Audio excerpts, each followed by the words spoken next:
ನಮಸ್ಕಾರ ಗೆಳೆಯರಿ, stock market Kannada ಚಾನಲ್ಗೆ ಸ್ವಾಗತ ಸುಸ್ವಾಗತ. ಗೆಳೆಯರಿ, ವಿಡಿಯೋದಲ್ಲಿ ನೀವು ತುಂಬಾ ಪ್ರಶ್ನೆಗಳನ್ನ ಕೇಳುವಂತ ಹಲವಾರು ಸ್ಟಾಕ್ಗಳ ಬಗ್ಗೆ ಕವರ್ ಮಾಡ್ತಾ ಇದ್ದೀನಿ. ಯೂಶುವಲಿ ಪ್ರಶ್ನೆಗಳು ಯಾವಾಗ ಜಾಸ್ತಿ ಬರುತ್ತವೆ ಅಂತಂದ್ರೆ, ಒಂದು ಸ್ಟಾಕ್ ಅಲ್ಲಿ ಒಳ್ಳೆ ರ್ಯಾಲಿ ಬರ್ತಿದ್ದಾಗ, ಇನ್ನೊಂದು ಸ್ಟಾಕ್ ತುಂಬಾ ಡೌನ್ ಆದಾಗ. ಇವತ್ತು ನಾನು ಕವರ್ ಮಾಡ್ತಿರೋದು ತುಂಬಾನೇ ಡೌನ್ ಅಲ್ಲಿರುವಂತಹ ಸ್ಟಾಕ್ಗಳನ್ನ. ಇವುಗಳ ರಿಕವರಿ ಮಾಡ್ತಾವ ಇಲ್ವಾ, ಹೋಲ್ಡ್ ಮಾಡ್ಬೇಕಾ ಬೇಡವಾ ಅನ್ನುವಂತ ಡೌಟ್ಗಳು ನಿಮ್ಗೆ ಇರುತ್ತೆ. ಅದರಲ್ಲಿ ಒಂದಷ್ಟನ್ನ ಸಾಲ್ವ್ ಮಾಡುವಂತ ಪ್ರಯತ್ನವನ್ನ ನಾನು ಈ ಮೂಲಕ ಮಾಡುವಂತ ಪ್ರಯತ್ನವನ್ನ ಮಾಡ್ತೀನಿ.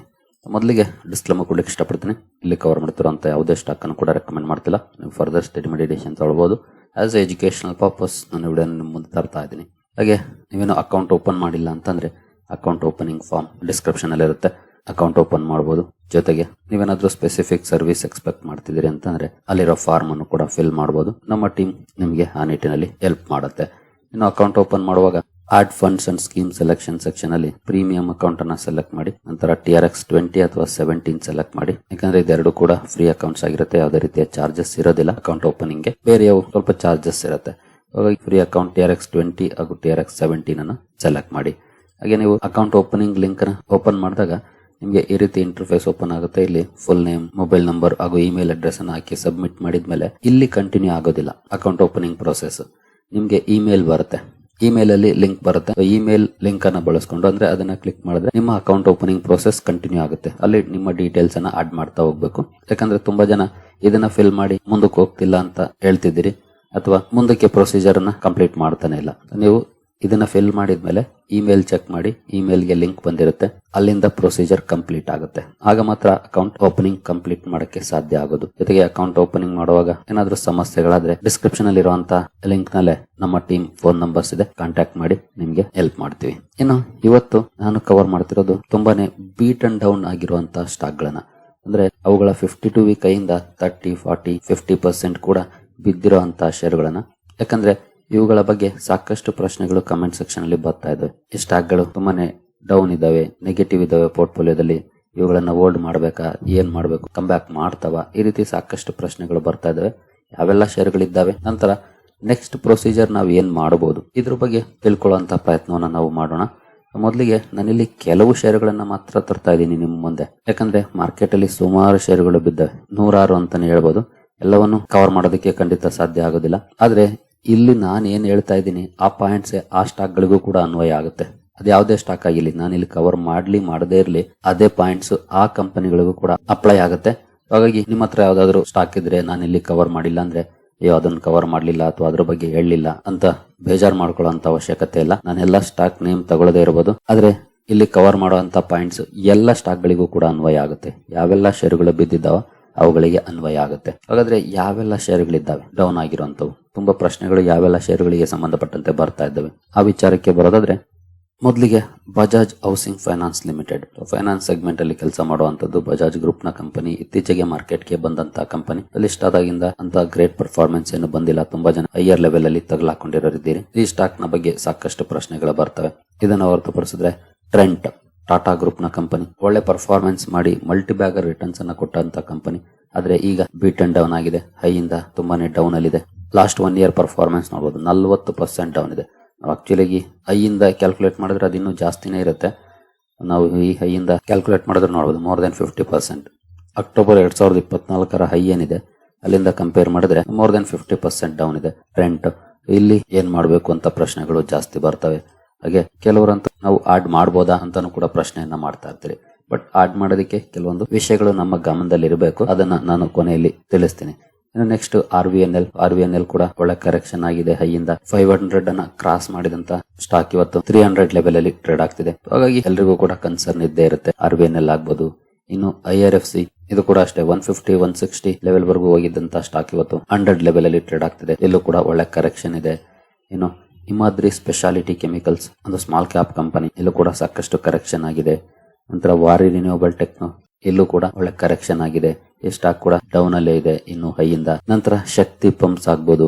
ಇತ್ತೀಚೆಗೆ ಅಂದ್ರೆ ಲಾಸ್ಟ್ ವೀಕ್ ಒಂದಷ್ಟು ರ್ಯಾಲಿ ಬಂತು ಸ್ಟಾಕ್ ಅಲ್ಲಿ, ಒಂದಷ್ಟು ರಿಕವರಿಯನ್ನ ಮಾಡಿದೆ. ಬಟ್ ಸ್ಟಿಲ್ ಹೈಯಿಂದ ಕಂಪೇರ್ ಮಾಡಿದ್ರೆ ಈಗಲೂ ಕೂಡ ಮೋರ್ ದನ್ 50% ಡೌನ್ ಇದೆ. ನಂತರ ಓಸ್ವಾಲ್ ಪಂಪ್ಸ್ ಸೇಮ್ ಸೆಗ್ಮೆಂಟ್ ಅಲ್ಲಿ ಕೆಲಸ ಮಾಡೋದು, ಶಕ್ತಿ ಪಂಪ್ಸ್ ಹಾಗೂ ಓಸ್ವಾಲ್ ಪಂಪ್ಸ್. ಹಾಗೆ ಸೋಲಾರ್ ಇಂಡಸ್ಟ್ರೀಸ್ 17,000 18,000 ಲೆವೆಲ್ ಹೋಗಿದ್ದಂತ ಸ್ಟಾಕ್ 11,000 ಲೆವೆಲ್ ಅಲ್ಲಿ ಟ್ರೇಡ್ ಆಗ್ತಾ ಇದೆ. ಫಂಡಮೆಂಟಲಿ ಚೆನ್ನಾಗಿರುವಂತಹ ಕಂಪನಿಗಳಿವೆಲ್ಲ. ಬಟ್ ಟೈಮ್ ಕರೆಕ್ಷನ್ ಈ ಸ್ಟಾಕ್ ಗಳಲ್ಲಿದೆ.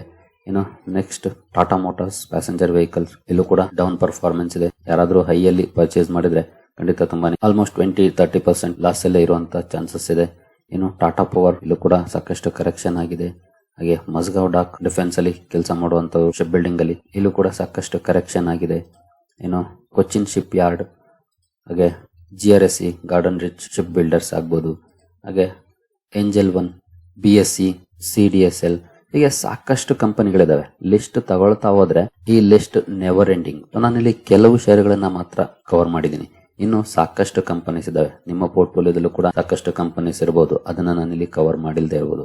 ಬಟ್ ಈ ಎಲ್ಲಾ ಸ್ಟಾಕ್ ಗಳು ಡೌನ್ ಆಗ್ಲಿಕ್ಕೆ ಕಾರಣ ಅಂತೂ ಒಂದೇನಾ, ಜೊತೆಗೆ ಇವುಗಳನ್ನ ಅವರೇಜ್ ಮಾಡಬಹುದಾ ಅನ್ನೋಂತ ಪ್ರಶ್ನೆಗಳು ಕೂಡ ಬರ್ತಾ ಇರುತ್ತವೆ.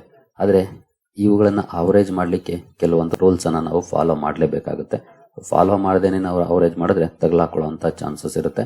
ನಮ್ಮ ಲಾಸ್ ಇನ್ನೂ ಜಾಸ್ತಿ ಆಗುವಂತ ಚಾನ್ಸಸ್ ಇರುತ್ತೆ.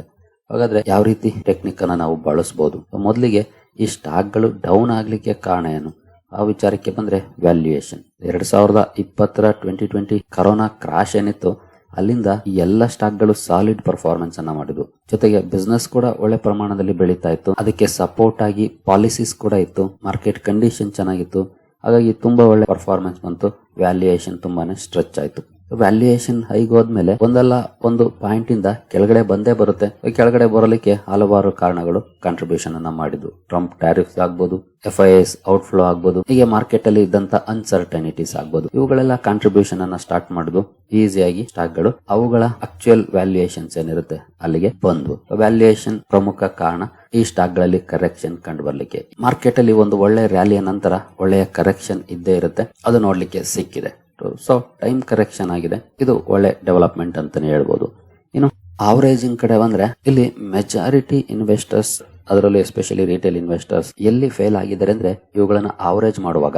ನಾನು ಮೇ ಬಿ 2 weeks ಬಿಫೋರ್ ಒಂದು ವಿಡಿಯೋನ ಕವರ್ ಮಾಡಿದ್ದೆ, ರಿಟೇಲ್ ಇನ್ವೆಸ್ಟರ್ಸ್ ಗೆ ಯಾಕೆ ಲಾಸ್ ಆಗ್ತಿದೆ ಅಂತ. ಎಷ್ಟು ಜನ ನೀವು ನೋಡಿದಿರೋ ಗೊತ್ತಿಲ್ಲ. ಅದರಲ್ಲಿ ಒಂದು ಪಾಯಿಂಟ್ ಇತ್ತು, ಆವರೇಜ್ ಮಾಡುವಾಗ ಎಡವುತ್ತಿದ್ದಾರೆ ಅಂತ. ತುಂಬಾ ಜನ ಏನ್ ಮಾಡ್ತಾರೆ, ಒಂದು 5% ಬಿತ್ತಾ ನಮ್ಮ ಪೋರ್ಟ್ಫೋಲಿಯೋದಲ್ಲಿರುವಂತಹ ಸ್ಟಾಕ್ ಅವರೇಜ್ ಮಾಡಕ್ ಹೋಗ್ತಾರೆ. ಅದು ರಾಂಗ್ ಟೆಕ್ನಿಕ್. ನಾನು ಈ ಹಿಂದೆ ಕೂಡ ಹೇಗೆ ಅವರೇಜ್ ಮಾಡಬೇಕು ಅನ್ನೋದನ್ನ ಹೇಳ್ಕೊಟ್ಟಿದ್ದೀನಿ. ಹಾಗೆ 2 weeks ಬಿಫೋರ್ ನ ವಿಡಿಯೋದಲ್ಲೂ ಕೂಡ ಹೇಳ್ಕೊಟ್ಟಿದ್ದೀನಿ. ನಾವು ಒಂದು ಲಾರ್ಜ್ ಕ್ಯಾಪ್ ಕಂಪನಿಯನ್ನ ಅವರೇಜ್ ಮಾಡಬೇಕು ಅಂದ್ರೆ ಅಟ್ಲೀಸ್ಟ್ 10-15% ಕರೆಕ್ಷನ್ ಆಗಿರಬೇಕು. ಆಗ ಮಾತ್ರ ಅವರೇಜ್ ಮಾಡಕ್ ಟ್ರೈ ಮಾಡಬೇಕು. ಅದೇ ಒಂದು ಮಿಡ್ ಕ್ಯಾಪ್ ಸ್ಟಾಕ್ ಅನ್ನ ಅವರೇಜ್ ಮಾಡಕ್ ಹೋಗ್ತೀವಿ ಅಂತಂದ್ರೆ ಅಟ್ಲೀಸ್ಟ್ ಮೋರ್ ದನ್ 20% ಕರೆಕ್ಷನ್ ಆಗಿರಬೇಕು. ಇನ್ನು ಸ್ಮಾಲ್ ಕ್ಯಾಪ್ ಕಂಪನಿ ಅಥವಾ ಮೈಕ್ರೋ ಕ್ಯಾಪ್ ಕಂಪನಿಯನ್ನ ನಾವು ಅವರೇಜ್ ಮಾಡಕ್ ಹೋದ್ರೆ ಅದು ಅಟ್ಲೀಸ್ಟ್ 25% ಅಬೋವ್ ಅಥವಾ 30% ಈ ರೀತಿ ಕರೆಕ್ಷನ್ ಆಗಿರಬೇಕು. ಅಂತ ಸಂದರ್ಭದಲ್ಲಿ ನಾವು ಅವರೇಜಿಂಗ್ ಅನ್ನ ಮಾಡಬೇಕು. ಅಲ್ಲಿವರೆಗೂ ವೆಯ್ಟ್ ಮಾಡಬೇಕು. ಯಾಕೆಂತಂದ್ರೆ ಲಾರ್ಜ್ ಕ್ಯಾಪ್ 10-15% ಗಿಂತ ಜಾಸ್ತಿ ಬೀಳೋ ಚಾನ್ಸಸ್ ತುಂಬಾ ಕಡಿಮೆ. ರೇರ್ ಸಂದರ್ಭದಲ್ಲಿ ಮಾತ್ರ ಬೀಳ್ತವೆ. ಮಾರ್ಕೆಟ್ ಅಲ್ಲಿ ಹೆವಿ ಸೆಲ್ಲಿಂಗ್ ಕಂಡು ಬಂದ್ರೆ ಮಾತ್ರ ಲಾರ್ಜ್ ಕ್ಯಾಪ್ ಕಂಪನೀಸ್ ಅಲ್ಲಿ ನಾವು 15% ಅಬೋವ್ ಕರೆಕ್ಷನ್ ಅನ್ನು ನೋಡ್ಲಿಕ್ಕೆ ಸಾಧ್ಯ ಆಗೋದು. ಲೈಕ್ ಕೋವಿಡ್ ಕ್ರಾಶ್, ಆಗ ಲಾರ್ಜ್ ಕ್ಯಾಪ್ ಕಂಪನೀಸ್ ಕೂಡ 15-20-30% ವರೆಗೂ ಕರೆಕ್ಷನ್ ಆಗಿದ್ವು. ಅಂತಹ ಸಂದರ್ಭದಲ್ಲಿ ಮಾತ್ರ, ಎಕ್ಸ್ಟ್ರೀಮ್ ಕಂಡೀಷನ್ ಅಲ್ಲಿ ಮಾತ್ರ ಆಗುವಂತದ್ದು, ಇಲ್ಲಾಂದ್ರೆ ಆಗೋದಿಲ್ಲ. 10-15% ಗೆ ನಾವು ಅವರೇಜ್ ಮಾಡಕ್ಕೆ ಸ್ಟಾರ್ಟ್ ಮಾಡಬೇಕು ಲಾರ್ಜ್ ಕ್ಯಾಪ್ ಅಲ್ಲಿ. ಇನ್ನು ಮಿಡ್ ಕ್ಯಾಪ್ ಕಡೆ ಬಂದ್ರೆ ನಾನು ಅವಾಗಲೇ ಹೇಳಿದಾಗೆ ಮೋರ್ ದನ್ 20% ಟಾರ್ಗೆಟ್ ಇಟ್ಕೊಂಡಿರ್ಬೇಕು. ಇದು 20% ಬಿದ್ರೆ ಮಾತ್ರ ನಾನು ಈ ಸ್ಟಾಕ್ ಅಲ್ಲಿ ಅವರೇಜ್ ಮಾಡ್ತೀನಿ. ಈ ಟೆಕ್ನಿಕ್ ಅನ್ನ ಬಳಸಬೇಕು. ಇನ್ನು ಸ್ಮಾಲ್ ಕ್ಯಾಪ್ ಮೈಕ್ರೋ ಕ್ಯಾಪ್ ಹೋದ್ರೆ 25-30% ಟಾರ್ಗೆಟ್ ಇಟ್ಕೊಂಡ್ರೆ ಬೆಟರ್. ಆಗ ಸ್ಟಾಕ್ 50% ಬಿದ್ರೂ ಕೂಡ ನಿಮ್ಮ ಅವರೇಜ್ ಕಾರಣಕ್ಕೆ ಸ್ಟಾಕ್ ಅಲ್ಲಿ ನಮಗೆ ದೊಡ್ಡ ಮಟ್ಟದ ಲಾಸ್ ಆಗಿರೋದಿಲ್ಲ. ಫಾರ್ ಎಕ್ಸಾಂಪಲ್ 50% ಲಾಸ್ ಆಗೋದು ಒಂದು 40% ಆಗಿರ್ಬೋದು ಅಥವಾ 35% ಆಗಿರ್ಬೋದು. ಈ ರೀತಿಯಾಗಿರುತ್ತೆ. ಇಲ್ಲಿ ಮೆಜಾರಿಟಿ ಲಾಸ್ ಮಾಡ್ಕೊಂಡಿರೋದೆ ರಾಂಗ್ ಟೆಕ್ನಿಕ್ ಅನ್ನ ಬಳಸಿ ಅವರೇಜ್ ಮಾಡಿರೋದಕ್ಕೆ. ಬಟ್ ಇದನ್ನ ನಾನು ಈ ಹಿಂದೆನೂ ಕೂಡ ಹೇಳ್ಕೊಟ್ಟಿದ್ದೀನಿ. ಬಟ್ ಗೊತ್ತಿಲ್ಲ ಎಷ್ಟು ಜನ ಅದನ್ನ ಫಾಲೋ ಮಾಡಿದ್ದೀರಿ ಅಂತ. ಈಗಲೂ ಅಷ್ಟೇ, ನೀವು ಅವರೇಜ್ ಮಾಡಬೇಕು ಅಂತಂದ್ರೆ ಸೇಮ್ ಟೆಕ್ನಿಕ್ ಅನ್ನ ಮಾಡಿ. ಇನ್ ಲೈಫ್ ಲಾಂಗ್ ಇದನ್ನ ನೆನ್ಪಿಟ್ಕೊಳ್ಳಿ. ಲಾರ್ಜ್ ಕ್ಯಾಪ್ ಅಲ್ಲಿ 10-15% ಕರೆಕ್ಷನ್, ಮಿಡ್ ಕ್ಯಾಪ್ ಅಲ್ಲಿ 20% ಅಬೋವ್ ಕರೆಕ್ಷನ್, ಸ್ಮಾಲ್ ಕ್ಯಾಪ್ ಅಲ್ಲಿ 25-30% ಕರೆಕ್ಷನ್ ಆದ್ರೆ ಮಾತ್ರ ಅವರೇಜಿಂಗ್ ಅನ್ನ ಮಾಡಿ. ಇಲ್ಲ ಅಂದ್ರೆ ಇರೋಂತ ಹೋಲ್ಡಿಂಗ್ ಅನ್ನ ಇಟ್ಕೊಂಡು ವೆಯ್ಟ್ ಮಾಡಿ. ಯಾಕಂದ್ರೆ ಸ್ಮಾಲ್ ಕ್ಯಾಪ್ ಮಿಡ್ ಕ್ಯಾಪ್ ಅಲ್ಲಿ ಕರೆಕ್ಷನ್ ಬೇಗನೆ ಬರುತ್ತೆ, ರಿಕವರಿ ಕೂಡ ಬೇಗನೆ ಬರುತ್ತೆ. ಕನ್ಸಾಲಿಡೇಷನ್ ಆಗ್ಬೋದು, ಆಗಲ್ಲ ಅಂತಲ್ಲ. ಬಟ್ ಅವರೇಜ್ ಮಾಡುವಾಗ ನಾವು ಈ ರೀತಿ ಟೆಕ್ನಿಕ್ ಅನ್ನ ಬಳಸಿದ್ರೆ ನಮ್ಮ ಅವರೇಜಿಂಗ್ ಪ್ರೈಸ್ಗೂ ಕರೆಂಟ್ ಮಾರ್ಕೆಟ್ ಪ್ರೈಸ್ಗೂ ಹತ್ರನೇ ಇರುತ್ತೆ. ತುಂಬಾ ಡಿಫರೆನ್ಸ್ ಆಗೋದಿಲ್ಲ, ತುಂಬಾ ಲಾಸ್ ಆಗೋದಿಲ್ಲ. ಹಾಗಾಗಿ ಈ ರೀತಿಯ ಟೆಕ್ನಿಕ್ ಅನ್ನ ಬಳಸ್ಕೊಂಡು ನೀವು ಅವರೇಜಿಂಗ್ ಅನ್ನ ಮಾಡಬೇಕು. ಇಲ್ಲ ಅಂದ್ರೆ ಸುಮ್ನೆ ಇರಬೇಕು. ಜಸ್ಟ್ ಇರೋದನ್ನ ಇಟ್ಕೊಂಡು ಬೇರೆ ಒಳ್ಳೆ ಮೊಮೆಂಟಮ್ ಎಲ್ಲಿ ಬರ್ತಿದೆ ಅದನ್ನ ನೋಡ್ಬೇಕು. ತುಂಬಾ ಜನ ಇದನ್ನು ಕೂಡ ತಪ್ಪು ಮಾಡ್ತಾರೆ. ಯಾಕೆಂತಂದ್ರೆ ಆ ಸ್ಟಾಕ್ ಬಿದ್ದಿದೆ ಅಂದ್ರೆ ಅದನ್ನೇ ಕಾನ್ಸಂಟ್ರೇಟ್ ಮಾಡೋದು ಬಿಡಿ. ಇರೋ ಹೋಲ್ಡಿಂಗ್ ಅನ್ನ ಇಟ್ಕೊಳ್ಳಿ. ಎಲ್ಲಿ ಒಳ್ಳೆ ಪರ್ಫಾರ್ಮೆನ್ಸ್ ಬರ್ತಾ ಇದೆ, ಎಲ್ಲಿ ಅರ್ನಿಂಗ್ಸ್ ರೇಟಿಂಗ್ ಆಗಿದೆ, ಅಂದ್ರೆ ಯಾವ ಕಂಪನಿಯ ರಿಸಲ್ಟ್ ತುಂಬಾ ಚೆನ್ನಾಗಿದೆ, ಈಗ ಎಲ್ಲಿ ಮೊಮೆಂಟಮ್ ನೋಡ್ಲಿಕ್ಕೆ ಸಿಗ್ತಿದೆ ಅಂತ ಕಡೆ ಕಾನ್ಸಂಟ್ರೇಟ್ ಮಾಡಿ. ಬಿದ್ದಿರೋ ಸ್ಟಾಕ್ ಅನ್ನೇ ಅವರೇಜ್ ಮಾಡ್ಕೊಂಡು ಕುತ್ಕೊಳ್ಳೋದ್ರಲ್ಲಿ ಏನಿದೆ, ಅವರೇಜ್ ಮಾಡ್ಬೇಕು ಯಾವಾಗ ಬೇರೆ ಅವಕಾಶಗಳಿಲ್ಲ ಅಂದಾಗ. ಬೇರೆ ಅವಕಾಶಗಳಿದ್ದಾಗ ನಾವು ಅದೇ ಸ್ಟಾಕ್ ಅನ್ನ ಕಾನ್ಸಂಟ್ರೇಟ್ ಮಾಡ್ಬೇಕು ಹೇಳಿ. ಅವಕಾಶಗಳಿಲ್ದಾಗ ಕಾನ್ಸಂಟ್ರೇಟ್ ಮಾಡ್ಬೇಕು, ಅವಕಾಶಗಳಿದ್ದಾಗ ಬೇರೆ ಕಡೆನೂ ಹೋಗ್ಬೇಕು. ಈ ರೀತಿಯಾಗಿ ನಾವು ಮಾಡಿದ್ರೆ ಅಟ್ಲೀಸ್ಟ್ ಇಲ್ಲಿ ಆಗಿದ್ದಂತ ಲಾಸ್ ಇನ್ನೊಂದ್ ಕಡೆ ಪ್ರಾಫಿಟ್ ಆಗ್ಬೋದು. ಆ ರೀತಿಯ ಚಾನ್ಸಸ್ ಕೂಡ ಇರುತ್ತೆ. ಹಾಗಾಗಿ ಬಿದ್ದಿರೋ ಸ್ಟಾಕ್ ಅನ್ನೇ ಫೋಕಸ್ ಮಾಡೋ ಬದಲಿಗೆ ಬೇರೆ ಅಪಾರ್ಚುನಿಟೀಸ್ ಅನ್ನು ಕೂಡ ಹುಡುಕಬಹುದಾಗಿರುತ್ತೆ. ಅದು ನಮಗೆ ಬೆಟರ್ ಆಗಬಹುದು. ಇನ್ನು ನೆಕ್ಸ್ಟ್, ಯಾವಾಗ ಈ ಸ್ಟಾಕ್ ಗಳನ್ನ ಫೋಕಸ್ ಮಾಡಬೇಕು, ಅರ್ನಿಂಗ್ಸ್ ಕಡೆ ಫೋಕಸ್ ಇರಬೇಕು. ಕಂಪನಿಯ ರಿಸಲ್ಟ್ಸ್ ಕಡೆ, ರಿಸಲ್ಟ್ಸ್ ಅಲ್ಲಿ ಸ್ಟ್ರಾಂಗ್ ಪರ್ಫಾರ್ಮೆನ್ಸ್ ಬಂತ, ರೇಟಿಂಗ್ ಮಾಡುವಂತ ನಂಬರ್ಸ್ ಬಂದಿದ್ಯಾ ಅಂದ್ರೆ ತುಂಬಾ ಒಳ್ಳೆ ಪರ್ಫಾರ್ಮೆನ್ಸ್ ಬರಬೇಕು, ಬ್ರೋಕರೇಜಸ್ ರೇಟಿಂಗ್ ಮಾಡಬೇಕು. ಅವಾಗ ಆ ಸ್ಟಾಕ್ ಗಳಲ್ಲಿ ಮೊಮೆಂಟಮ್ ಬರುವಂತ ಚಾನ್ಸಸ್ ಇರುತ್ತೆ. ಹಾಗಾಗಿ ನೀವು 30, 40, 50% ಬಿದ್ದಿದೆ ಸ್ಟಾಕ್ ಅಂದ ತಕ್ಷಣ ಅವರೇಜ್ ಮಾಡಕ್ ಹೋಗ್ಬೇಡಿ. ವೆಯ್ಟ್ ಮಾಡಿ, ಕಂಪನಿಯ ರಿಸಲ್ಟ್ ಅನ್ನ ನೋಡಿ. ರಿಸಲ್ಟ್ ಅಲ್ಲಿ ಒಳ್ಳೆ ಪರ್ಫಾರ್ಮೆನ್ಸ್ ಇದೆಯಾ, ಕೆಲವು ಸಲ ಏನಾಗುತ್ತೆ ರಿಸಲ್ಟ್ ಅಲ್ಲಿ ಒಳ್ಳೆ ಪರ್ಫಾರ್ಮೆನ್ಸ್ ಇರುತ್ತೆ, ಬಟ್ ಸ್ಟಿಲ್ ಸ್ಟಾಕ್ ಅಲ್ಲಿ ಪಾಸಿಟಿವ್ ಮೊಮೆಂಟಮ್ ಬರಲ್ಲ. ಅದಕ್ಕೆ ಕಾರಣ ವ್ಯಾಲ್ಯೂಯೇಷನ್ ಕೂಡ ಆಗಿರುತ್ತೆ. ಕೆಲವು ಸಲ ಫ್ಯೂಚರ್ ಗ್ರೋತ್ ನ ಅನ್ಸರ್ಟನಿಟೀಸ್ ಇರುತ್ತೆ, ಆಗ ಕೂಡ ಬರಲ್ಲ. ಫಾರ್ ಎಕ್ಸಾಂಪಲ್ IT ಸ್ಟಾಕ್ ಗಳನ್ನ ನೋಡಿ, ಎಲ್ಲವೂ ಕೂಡ ಫಂಡಮೆಂಟಲಿ ಸ್ಟ್ರಾಂಗ್ ಸ್ಟಾಕ್ ಗಳೇ, ಬಟ್ ರಿಸಲ್ಟ್ಸ್ ಕೂಡ ಡಿಸೆಂಟ್ ಆಗಿ ಬರ್ತಾ ಇದೆ, ಬಟ್ ಫ್ಯೂಚರ್ ಬಗ್ಗೆ ಅನ್ಸರ್ಟನಿಟೀಸ್ ಇದೆ, ಹಾಗಾಗಿ ಅಲ್ಲಿ ಒಳ್ಳೆ ಮೊಮೆಂಟಮ್ ಬರ್ತಾ ಇಲ್ಲ. ಈ ರೀತಿಯ ಚಾನ್ಸಸ್ ಕೂಡ ಇರುತ್ತೆ. ಹಾಗಾಗಿ ಫ್ಯೂಚರ್ ಬಗ್ಗೆ ಏನ್ ಹೇಳ್ತಿದೆ ಕಂಪನಿ, ಪಾಸಿಟಿವ್ ಇದೆಯಾ ಅಥವಾ ಅವರು ಕೂಡ ಅನ್ಸರ್ಟನಿಟೀಸ್ ಅನ್ನ ಫ್ಲಾಗ್ ಮಾಡ್ತಿದಾರಾ, ಇದನ್ನ ನೋಡಿನೇ ನಾವು ಡಿಸಿಷನ್ ತಗೊಳ್ಬೇಕಾಗುತ್ತೆ. ನಾವು ಕೆಲಸ ಮಾಡದೆ ಏನೂ ನಡೆಯೋದಿಲ್ಲ, ತಿಳ್ಕೊಳ್ಳಿ. ನಾವು ಕಂಪನಿಗಳ ಬಗ್ಗೆ ತಿಳ್ಕೊಳಕ್ ಪ್ರಯತ್ನ ಪಡಬೇಕು. ಸುಮ್ನೆ ನಾವು ಇನ್ವೆಸ್ಟ್ ಮಾಡ್ತೀವಿ ಅಂದ್ರೆ ಆಗೋದಿಲ್ಲ. ಅದಕ್ಕಿಂತ ಮ್ಯೂಚುವಲ್ ಫಂಡ್ ಅಲ್ಲಿ ಇನ್ವೆಸ್ಟ್ ಮಾಡೋದು ಬೆಟರ್. ನಾವು ಡೈರೆಕ್ಟ್ ಸ್ಟಾಕ್ ಅಲ್ಲಿ ಇನ್ವೆಸ್ಟ್ ಮಾಡ್ತೀವಿ ಅಂದ್ರೆ ಈ ಕೆಲಸಗಳನ್ನ ಮಾಡ್ಲೇಬೇಕು, ಬೇರೆ ದಾರಿ ಇಲ್ಲ. ಯಾಕಂದ್ರೆ ಮಾರ್ಕೆಟ್ ತುಂಬಾ ಪಾಠಗಳನ್ನ ಕಲ್ಸುತ್ತೆ. ನಾವು ಬೇಗ ನಮ್ಮ ತಪ್ಪುಗಳನ್ನ ಕರೆಕ್ಟ್ ಮಾಡ್ಕೊಂಡ್ರೆ ಸಕ್ಸಸ್ ಆಗ್ತೀವಿ, ಇಲ್ವಾ ಲಾಸ್ ಗ್ಯಾರಂಟಿ. ಹಾಗಾಗಿ ಕೇರ್ಫುಲ್ ಆಗಿ ಇರಬೇಕು. ಜೊತೆಗೆ ಇವುಗಳನ್ನ ಲಿಟ್ರಲಿ ಮಾಡಬೇಕು, ಆಗ ಮಾತ್ರ ಸಕ್ಸಸ್ ಆಗ್ಲಿಕ್ಕೆ ಸಾಧ್ಯ. ಇನ್ನು ಟೆಕ್ನಿಕಲಿ ಕೂಡ ಕೆಲವೊಂದು ಇಂಡಿಕೇಟರ್ಸ್ ಅನ್ನ ಬಳಸ್ಕೊಂಡು ನೀವು ಬೇಕಿದ್ರೆ ಕಂಪನಿಗಳನ್ನ ಟ್ರ್ಯಾಕ್ ಮಾಡಬಹುದು. ಅಂದ್ರೆ ನಿಮ್ಮ ಪೋರ್ಟ್ಫೋಲಿಯೋದಲ್ಲಿರುವಂತಹ ಸ್ಟಾಕ್ ಬಿದ್ದೋಗಿದೆ, ಆ ಸ್ಟಾಕ್ ಅಲ್ಲಿ ಮೊಮೆಂಟಮ್ ಬರ್ತಾ ಇಲ್ಲ. ಇನ್ ಕೇಸ್ ಮೊಮೆಂಟಮ್ ಬರುತ್ತೆ ಅಂದ್ರೆ ಯಾವಾಗ ನಾವು ಆ ಸ್ಟಾಕ್ ಅನ್ನ ಅವರೇಜಿಂಗ್ ಸ್ಟಾರ್ಟ್ ಮಾಡಬಹುದು. ಇದ್ರ ಬಗ್ಗೆ ನೀವು ಬೇಕಿದ್ರೆ ಮೂವಿಂಗ್ ಅವರೇಜ್ ಅನ್ನ ಬಳಸ್ಕೊಂಡು ಟ್ರೈ ಮಾಡಬಹುದು. ಮೂವಿಂಗ್ ಅವರೇಜ್ ಬಹುಶಃ ನಿಮ್ಗೆ ಎಲ್ರಿಗೂ ಗೊತ್ತಿದೆ. ನಾನು ಈ ಹಿಂದೆ ಕೂಡ ಅದ್ರ ಬಗ್ಗೆ ಒಂದು ವಿಡಿಯೋನ ಕವರ್ ಮಾಡಿದ್ದೀನಿ, ಮೇ ಬಿ 2 years ಬಿಫೋರ್ ಅನ್ಸುತ್ತೆ. ಚಾನಲ್ ಅಲ್ಲಿ ಮೂವಿಂಗ್ ಅವರೇಜ್ ಅಂತ ಸರ್ಚ್ ಮಾಡಿದ್ರೆ ಒಂದು ವಿಡಿಯೋ ಬರುತ್ತೆ, ನೋಡಿ. ಬಟ್ ಸ್ಟಿಲ್ ಇಲ್ಲೂ ಕೂಡ ಒಂದ್ ಸ್ವಲ್ಪ ತೋರಿಸ್ತೀನಿ. ನನಗೆ ಜಸ್ಟ್ ಮನಿ ಕಂಟ್ರೋಲ್ ಅಲ್ಲಿ ಇದೀನಿ. ಮನಿ ಕಂಟ್ರೋಲ್ ಅಲ್ಲಿ ಅಡ್ವಾನ್ಸ್ಡ್ ಚಾರ್ಟ್ ಅನ್ನ ಓಪನ್ ಮಾಡಿದೀನಿ. ಇದು ನಿಮ್ಗೂ ಕೂಡ ಅಕ್ಸೆಸಿಬಲ್ ಇರುತ್ತೆ, ಫ್ರೀ ಆಗಿರುತ್ತೆ. ಇದಕ್ಕೇನು ಯಾವುದೇ ರೀತಿ ಚಾರ್ಜಸ್ ಇಲ್ಲ, ಫ್ರೀ ಆಗಿ ನೀವು ಬಳಸಬಹುದಾಗಿರುತ್ತೆ. ನಾನಿಲ್ಲಿ ಜಸ್ಟ್ EMA ಆಡ್ ಮಾಡಿದ್ದೀನಿ, 21 days EMA ಆಡ್ ಮಾಡಿದ್ದೀನಿ. ಈ ಲೈನ್ ಏನಿದೆ ಇದು 21 days EMA. ನೀವು ಯಾವುದೇ ಸ್ಟಾಕ್ ಅನ್ನ ಇಟ್ಕೊಂಡಿರಿ ನಿಮ್ಮ ಪೋರ್ಟ್ಫೋಲಿಯೋದಲ್ಲಿ, ಇನ್ ಕೇಸ್ ನೀವು ಅಲ್ಲಿ ಪಾಸಿಟಿವ್ ಮೊಮೆಂಟಮ್ ಬಂದಾಗ ನಾನು ಆ ಸ್ಟಾಕ್ ಅನ್ನ ಅವರೇಜ್ ಮಾಡ್ಲಿಕ್ಕೆ ಟ್ರೈ ಮಾಡ್ತೀನಿ ಅನ್ನೋದಾದ್ರೆ ಈ 21 days EMA ಬೆಟರ್ ಆಗುತ್ತೆ. ಯಾಕೆಂದ್ರೆ ಶಾರ್ಟ್ ಟರ್ಮ್ ಟ್ರೆಂಡ್ ಬದಲಾಗೋದನ್ನ ಇದು ತೋರಿಸುತ್ತೆ. ಶಾರ್ಟ್ ಟರ್ಮ್ ಅಲ್ಲಿ ಲಾಂಗ್ ಟರ್ಮ್ ಟ್ರೆಂಡ್ ಅನ್ನ ನೋಡೋದಾದ್ರೆ ನೀವು 200 SMA ಬಳಸೋದು ಬೆಟರ್. ಶಾರ್ಟ್ ಟರ್ಮ್ ನೋಡ್ತಿದ್ರಿ ಅಂತಂದ್ರೆ 21 days EMA ಬಳಸಿದ್ರೆ ಬೆಟರ್ ಆಗುತ್ತೆ. ಅಂದ್ರೆ ಯಾವಾಗ ಪ್ರೈಸ್ ಈ EMA ನ ಕ್ರಾಸ್ ಮಾಡುತ್ತೆ, ಫಾರ್ ಎಕ್ಸಾಂಪಲ್ ಇಲ್ಲಿ ನೋಡಬಹುದು, ಒಂದ್ಸಲ ಕ್ರಾಸ್ ಮಾಡಿದೆ, ಮೇಲೆ ಹೋಯ್ತು, ಬಟ್ ಸಸ್ಟೈನ್ ಆಗ್ಲಿಲ್ಲ, ಮತ್ತೆ ಬ್ರೇಕ್ ಆಯ್ತು ಕೆಳಗಡೆಗೆ. ಈ ರೀತಿ ಬ್ರೇಕ್ ಆದಂತ ಸಂದರ್ಭದಲ್ಲಿ ಇಲ್ಲಿ ಬಂದು ಸಪೋರ್ಟ್ ತಗೊಂಡ್ ಮೇಲಕ್ಕೆ ಹೋಗಿದ್ರೆ ಇನ್ ಮುಂದೆ ಕೆಳಗಡೆ ಬರುವಂತ ಚಾನ್ಸಸ್ ಕಡಿಮೆ ಇರ್ತಾ ಇತ್ತು. ಬಟ್ ಸಪೋರ್ಟ್ ತಗೊಳ್ಳಿಲ್ಲ, ಬ್ರೇಕ್ ಆಯ್ತು, ಸಪೋರ್ಟ್ ಕೆಳಗಡೆನೆ ಹೋಯ್ತು. ಸೊ ಇಂಥವನ್ನ ಬೇಕಿದ್ರೆ ನೋಡಿ ಡಿಸೈಡ್ ಮಾಡಬಹುದು. ಬಟ್ ಇದು ಕೂಡ 100% ಸಕ್ಸಸ್ ರೇಟ್ ಏನಿರೋದಿಲ್ಲ, 50-50ನೇ. ಈಗ ನೋಡಿ, ಇಲ್ಲೇ ಬ್ರೇಕ್ಔಟ್ ಆಯ್ತು, ಇಲ್ಲಿ ಕಂಟಿನ್ಯೂಸ್ ಕೆಳಗಡೆನೆ ಇತ್ತು, ಬ್ರೇಕ್ಔಟ್ ಆಯ್ತು, ಬಟ್ ಸಸ್ಟೈನ್ ಆಗ್ಲಿಲ್ಲ, ಡೌನ್ ಆಯ್ತು. ಕೊಚ್ಚಿನ್ ಶಿಪ್ ಯಾರ್ಡ್ ಚಾರ್ಟ್ ಇದು. ಇನ್ನೊಂದು ಚಾರ್ಟ್ ಅನ್ನು ಓಪನ್ ಮಾಡಿದೀನಿ, ವಿಪ್ರೋ ನೋಡಬಹುದು. ಇಲ್ಲಿ ಬ್ರೇಕ್ಔಟ್ ಆಗಿದೆ ಈ ಲೆವೆಲ್ ಅಲ್ಲಿ, ಬಟ್ ಇಲ್ಲೆಲ್ಲ ಬ್ರೇಕ್ಔಟ್ ಆಗಿ ಮತ್ತೆ ಕೆಳಗಡೆ ಬಂದು ಮತ್ತೆ ಮೇಲೆ ಹೋಗಿ 21 days EMA ಏನಿತ್ತು ಅದರ ಲೆವೆಲ್ ಅಲ್ಲೇ ಟ್ರೇಡ್ ಆಗಿದೆ. ಬಟ್ ಈಗ ಸ್ವಲ್ಪ ಸ್ಟ್ರಾಂಗ್ ಮೊಮೆಂಟಮ್ ನೋಡ್ಲಿಕ್ಕೆ ಕಾಣ್ತಾ ಇದೆ. ಖಂಡಿತ ಇದನ್ನ ಹೋಗ್ಬಿಟ್ಟು ನಾಳೆ ತಗೊಂಡ್ಬಿಡ್ಬೇಡಿ, ಕೇರ್ಫುಲ್ ಆಗಿರಿ. ಯಾಕಂದ್ರೆ ಈ ಹಿಂದೆ ಕೂಡ ಹಲವು ಸಲ ಬ್ರೇಕ್ ಆಗಿದೆ, ಮತ್ತೆ ವಾಪಸ್ ಕೂಡ ಬಂದಿದೆ. ಹಾಗಾಗಿ ಬಟ್ ಒಂದ್ ಸ್ವಲ್ಪ ಸ್ಟ್ರಾಂಗ್ ಮೊಮೆಂಟಮ್ ಈಗ ನೋಡ್ಲಿಕ್ಕೆ ಕಾಣ್ತಾ ಇದೆ ವಿಪ್ರೋ ಸ್ಟಾಕ್ ಅಲ್ಲಿ, ಇದ್ರಲ್ಲಿ 21 day EMA ಪ್ರಕಾರ. ಹಾಗಾದ್ರೆ ಈ EMA ಆಡ್ ಮಾಡೋದು ಹೇಗೆ, ತುಂಬಾ ಜನರಿಗೆ ಗೊತ್ತಿರಬಹುದು, ಬಟ್ ಗೊತ್ತಿಲ್ಲ ಅಂದ್ರೆ ಒಂದ್ಸಲ ತೋರಿಸ್ತೀನಿ. ಇಲ್ಲಿ ಇಂಡಿಕೇಟರ್ಸ್ ಅಂತ ಇದೆ, ಜಸ್ಟ್ ಇಂಡಿಕೇಟರ್ಸ್ ಮೇಲೆ ಕ್ಲಿಕ್ ಮಾಡಿದ್ರೆ ಇಲ್ಲಿ ಮೂವಿಂಗ್ ಅವರೇಜ್ ಅಂತ ಕೊಡಿ. ಮೂವಿಂಗ್ ಅವರೇಜ್ ಅಂತ ಕೊಟ್ರೆ ನೋಡಬಹುದು, ಇಲ್ಲಿ ಬರ್ತಾ ಇದೆ, ಸುಮಾರಿದೆ. ನಾನಿಲ್ಲಿ ಸಿಂಪಲ್ ಮೂವಿಂಗ್ ಅವರೇಜ್ ಕೊಡ್ತೀನಿ. ಇಲ್ಲಿ ಎಕ್ಸ್ಪೋನೆನ್ಷಿಯಲ್ EMA ಅಂದ್ರೆ ಎಕ್ಸ್ಪೋನೆನ್ಷಿಯಲ್ ಮೂವಿಂಗ್ ಅವರೇಜ್, ಅಂದ್ರೆ ಶಾರ್ಟ್ ಟರ್ಮ್ ವೊಲಟಿಲಿಟಿಯನ್ನ ತುಂಬಾ ಚೆನ್ನಾಗಿ ತೋರಿಸುತ್ತೆ ಇದು exponential. But simple moving average ಆದ್ರೆ ಅದು ಲಾಂಗ್ ಟರ್ಮ್ಗೆ ಬೆಟರ್ ಆಗುತ್ತೆ. ನಾನು ಲಾಂಗ್ ಟರ್ಮ್ದೇ ಹಾಕ್ತೀನಿ. ಈಗ ಆಡ್ ಆಯ್ತು, ಇಲ್ಲಿ 9 days ಆಡ್ ಆಗುತ್ತೆ ಬೈ ಡಿಫಾಲ್ಟ್.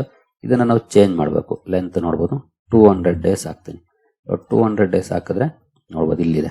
ಈಗ Wipro stock 200 day moving average ಅನ್ನ ಬ್ರೇಕ್ಔಟ್ ಮಾಡಿದೆ. ಒಳ್ಳೆ ಸೈನ್ ಇದು. ಲಾಂಗ್ ಟರ್ಮ್ ಟ್ರೆಂಡ್ ಬದಲಾಗ್ತಾ ಇದೆ. ನೀವು ಇನ್ ಕೇಸ್ ಹಿಂದಿನ ಚಾರ್ಟ್ ಅನ್ನ ನೋಡಿದ್ರೆ ನೋಡಬಹುದು, ಇಷ್ಟು ದಿನದಿಂದನೂ ಕೂಡ 200 ಡೇಸ್ ಮೂವಿಂಗ್ ಅವರೇಜ್ ನ ಕೆಳಗಡೆನೆ ಇತ್ತು, ಎಲ್ಲೂ ಬ್ರೇಕ್ ಮಾಡಿಲ್ಲ. ಬಟ್ ಈಗ ಬ್ರೇಕ್ ಮಾಡಿದೆ. ಸೊ ಮೇ ಬಿ ಕೆಳಗಡೆ ಬರುವಂತಹ ಚಾನ್ಸಸ್ ಕಡಿಮೆ ಇದೆ. ಜೊತೆಗೆ ನೀವಿಲ್ಲಿ ನೋಡಬಹುದು 21 day EMA 200 days cross over ಆಗಿದೆ. ಸೊ ಕಲರ್ ಕೂಡ ಚೇಂಜ್ ಮಾಡಬಹುದು ಬೇಕಿದ್ರೆ. ಕಲರ್ ಚೇಂಜ್ ಮಾಡ್ಕೊಂಡ್ಬಿಡೋಣ. 200 ಡೇಸ್ ಕಲರ್ ಚೇಂಜ್ ಮಾಡೋಣ. ಇಲ್ಲಿ ಬಂದ್ರೆ ಫಾರ್ ಎಕ್ಸಾಂಪಲ್ ರೆಡ್ ಹಾಕೋಣ. ನೋಡಬಹುದು ರೆಡ್ ಆಯ್ತು, ಕ್ರಾಸ್ ಓವರ್ ಆಗಿದೆ. ಈ ರೀತಿ ಕ್ರಾಸ್ ಓವರ್ ಅನ್ನು ಕೂಡ ಬಳಸ್ಕೊಂಡು ನೀವು ತಗೊಳ್ಬಹುದಾಗಿರುತ್ತೆ. ಇನ್ನು may be Wipro stock 21 day moving average ಏನಿದೆ ಅದನ್ನ ಸಪೋರ್ಟ್ ತಗೊಂಡು ಮೇಲೆ ಹೋಗುವಂತ ಚಾನ್ಸಸ್ ಇರುತ್ತೆ. ಇದು ಚಾನ್ಸಸ್ 50-50ನೇ. ಇಲ್ಲೋನು ನಾನು ರಿಪೀಟ್ ಮಾಡ್ತೇನೆ, ಟೆಕ್ನಿಕಲ್ಸ್ 50-50ನೇ, ಪಾಸಿಬಿಲಿಟೀಸ್ 100% ಏನಿಲ್ಲ. ಈ ರೀತಿ ಟ್ರೆಂಡ್ ಬದಲಾಗದ ನೀವು ನೋಡಿ ಕೂಡ ಅವರೇಜ್ ಅನ್ನ ಮಾಡುವಂತ ಅವಕಾಶಗಳಿರುತ್ತೆ. ನೀವು ಇದನ್ನು ಕೂಡ ಬೇಕಿದ್ರೆ ಕಲ್ತ್ಕೊಂಡು ಪ್ರಯತ್ನ ಪಡಬಹುದು. ಜೊತೆಗೆ ಈ ಕ್ರಾಸ್ ಓವರ್ಸ್ ಏನಿರುತ್ತೆ ಅಲ್ಲಿ ವಾಲ್ಯೂಮ್ಸ್ ಕೂಡ ಬಹಳ ಇಂಪಾರ್ಟೆಂಟ್ ಆಗುತ್ತೆ. ತುಂಬಾ ಕಡಿಮೆ ವಾಲ್ಯೂಮ್ಸ್ ಇದೆ ಅಂದ್ರೆ ಮೇ ಬಿ ಅದು ಫಾಲ್ಸ್ ಸಿಗ್ನಲ್ ಆಗ್ಬೋದು. ಅದನ್ನು ಕೂಡ ಅಬ್ಸರ್ವ್ ಮಾಡಬೇಕಾಗುತ್ತೆ. ಈ ರೀತಿಯಾಗಿ ನೀವೇನಾದ್ರೂ ಪ್ರಯತ್ನ ಪಟ್ರೆ ಮೇ ಬಿ ಸಕ್ಸಸ್ ನ ಪ್ರಾಬಬಿಲಿಟಿ ಜಾಸ್ತಿ ಇರುತ್ತೆ.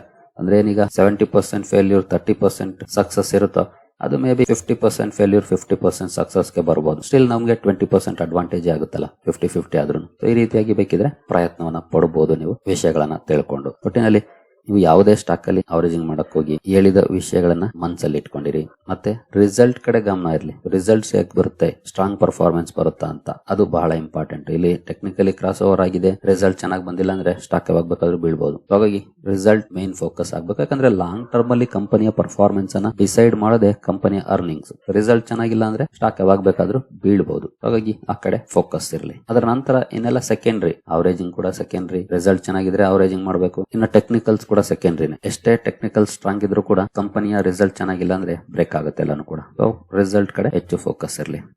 ಸರಿಗಳಿರಿ, ಈ ವಿಡಿಯೋ ನಿಮ್ಗೆ ಇಷ್ಟ ಆಗಿದೆ ಅನ್ಕೊಳ್ತೀನಿ. ಹಾಗೆ ಅಕೌಂಟ್ ಓಪನಿಂಗ್ ಲಿಂಕ್ ಡಿಸ್ಕ್ರಿಪ್ಷನ್ ಅಲ್ಲಿ ಇರುತ್ತೆ. ಅಕೌಂಟ್ ಗಳನ್ನ ಓಪನ್ ಮಾಡ್ಕೊಳ್ಬಹುದು. ಏನಾದ್ರೂ ಸಮಸ್ಯೆಗಳು ಬಂದ್ರೆ ಅಲ್ಲೇ ನಂಬರ್ಸ್ ಕೂಡ ಇರುತ್ತೆ, ಕಾಂಟ್ಯಾಕ್ಟ್ ಮಾಡಬಹುದು. ನಮ್ಮ ಟೀಮ್ ನಿಮ್ಗೆ ಹೆಲ್ಪ್ ಮಾಡುತ್ತೆ. ಸರಿಗಳಿರಿ, ಮುಂದಿನ ವಿಡಿಯೋದಲ್ಲಿ ಸಿಗೋಣ. ಅಲ್ಲಿವರೆಗೂ ಜೈ ಹಿಂದ್, ಜೈ ಕರ್ನಾಟಕ.